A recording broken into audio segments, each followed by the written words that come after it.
மாணவர்களுக்கு வணக்கம். இப்பொழுது வழு அமைதியில் இடவழு அமைதி, காலவழு அமைதி, மரபு வழு அமைதி இந்த மூணும் பார்க்க போகிறோம். இடவழு அமைதி, இடவழு அமைதினா இடம்னா என்ன அப்படின்றத நம்ம தெரிஞ்சுக்கிட்டோம். தன்மை முன்னிலை படற்கை அப்படிங்கிறது தான் இடம் அப்படிங்கிறது. பேசுபவர் தன்னை குறிப்பிட்டா தன்மை, முன்னாடி இருக்கிறவங்களை பற்றி பேசுனாக்கா அது முன்னிலை. தன்னையும் குறிப்பிடாமல் முன்னாடி இருக்கிறவங்களையும் குறிப்பிடாமல் வேறு யாரை பற்றி பேசினாலும் சரி எல்லாரைய பற்றியும் எல்லாருமே படற்கை.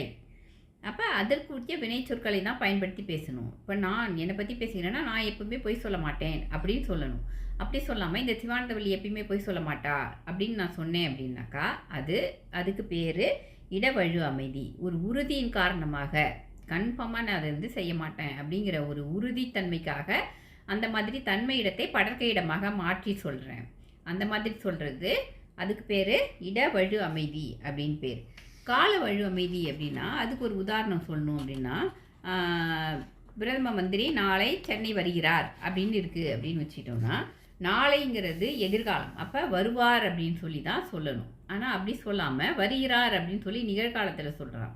அப்போ ஏன் இப்படி சொல்கிறோம் அப்படின்னா, உறுதியாக அது உறுதிப்படுத்தப்பட்டுருச்சு, அது கன்ஃபார்மாக நடக்கும், உறுதியாக நடக்கும் அப்படிங்கிறதுனால அந்த உறுதித்தன்மைக்காக அந்த காலத்தை மாற்றி சொல்கிறத நம்ம சரின்னு சொல்லி இலக்கண ஆசிரியர்கள் ஏற்றுக்கிறாங்க. அதனால் அது கால வழு அமைதி.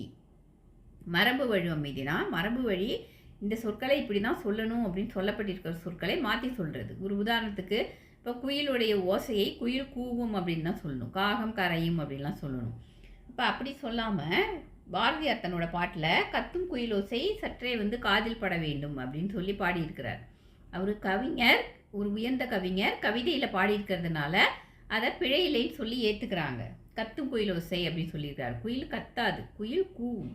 ஆனால் அவர் கத்தும் அப்படின்னு சொல்லியிருக்கிறத அவர் ஒரு சிறந்த கவிஞர், அந்த கவிதையில் சொல்லியிருக்கிறதுனால அதை ஏற்றுக்கலாம், எதுகை முனைக்காக அதை ஏற்றுக்கலாம் அப்படிங்கிற ஒரு முறைப்படி ஒத்துக்கிறதுனால அது மரபு வழு அமைதி எனப்படுது. நன்றி, வணக்கம்.